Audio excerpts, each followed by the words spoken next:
నొక్కోజు కుమారి vlogs అండి. అయితే ఈరోజు మీకు ఒక కుటుంబం కథ చెప్తాను. అది నిజంగా జరిగిన సంఘటనే. అయితే ఒక పెద్ద ఆయన ఉన్నాడండి. ఆ పెద్ద ఆయన భార్య చనిపోయింది. చనిపోవడం మూలంగా పెద్ద వయసు ఉన్నవాళ్ళు కదా వాళ్ళు.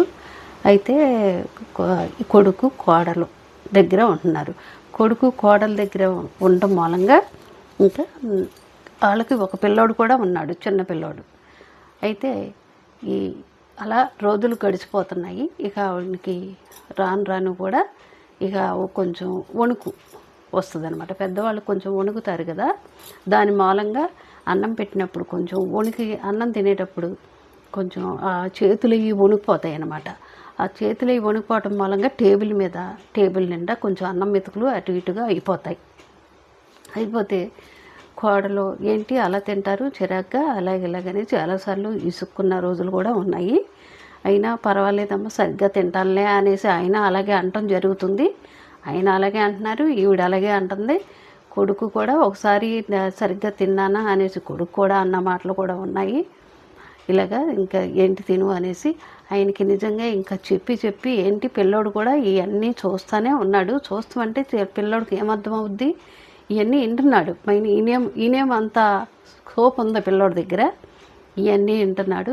సరేలే ఏంటి ఇవన్నీ అలా కాదు, మీకు ఇక్కడ చెప్పింది ఎన్నిసార్లు చెప్పినానంటే ఈరోజు శుభ్రంగానే తింటానంటే ఇవన్నీ నేను శుభ్రం చేయలేకపోతున్నాను, చెందలేకపోతున్నాను అని మీకు అలా కాదు అనేసి కింద కూర్చోబెట్టి ఒక మూల కూర్చోబెట్టి కింద పెడద్దనమాట. కింద మూల కూర్చోబెట్టి మళ్ళీ అవన్నీ అన్నం మెతుకులైపోయి మళ్ళీ ఎందుకంటే తినేటప్పుడు పెద్దవాళ్ళకి చెయ్యి వణుకుద్దండి, తల వణుకుద్ది. అవి నోట్లోకి వెళ్ళటం కూడా కష్టమే. ఆ అన్నం మెతుకులు బాగా పెద్ద వయసు వచ్చేసింది కదా, వెళ్ళటం కష్టమే. పాపం ఆయన ఎన్ని రకాలుగా చేద్దామనుకున్నా కానీ ఆయనకి అలా మెతుకులు పడతానే ఉన్నాయి. ఎంత జాగ్రత్తగా తిందామనుకున్నా ఆ చెయ్యి అలాగే వణుకుద్ది, తల వణుకుద్ది. అలాగే అన్నం మెతుకులు కింద పడిపోతున్నాయి. ఇలా పడిపోతున్నాయి అనేసి ఒక మూల కూర్చోబెట్టేసి ఆవిడ అన్నం పెట్టింది. ఈ మూల కూర్చోబెట్టి అన్నం పెట్టిన తర్వాత ఈయన ఇక ఇవన్నీ శుభ్రం చేసేసి ఇవన్నీ ఇచ్చేసి కొడుకు కోడలు ఈ పిల్లోడు ఒక టేబుల్ మీద కూర్చొని శుభ్రంగా అన్నం తింటున్నారు. అదేంటమ్మా మరి తాతయ్య మూల కూర్చున్నాడు కదా, ఏంటి మూల పెట్టావేంటి అనేసాను. తాతయ్య మరి ఇదంతా చేసేస్తున్నాడు, చిరాకు చేసేస్తున్నాడు, టేబుల్ అంతా అన్నం మెతుకులు అయిపోతున్నాయి, ఇవన్నీ చిరాకు అయిపోతున్నాయి కదా ఇలాగా అనేసి కొడుకు అన్నీ వివరించి చెప్పుద్ది. అయితే కొడుకు ఒకరోజు ఒక మాట అన్నాడు.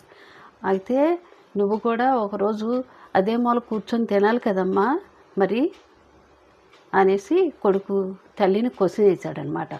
మరి మీరు కూడా ఆ మూల కూర్చొని తినాలి కదా, అయితే మీరు ఆ తాతయ్యలాగే మీరు అంత వయసు వచ్చిన తర్వాత నేను కూడా మీకు అలాగే పెడతాను కదా అనేసి ఈ కొడుకు అనేసరికి ఆ కొడుకుకి కోడలికి అసలు మాట రాలేదంట నోటంట. వాళ్ళకి దిమ్మ తిరిగిపోయిందంట. అయ్య బాబోయ్ ఏంటి అనేసి ఇలాగా అంటున్నాడు అనేసి.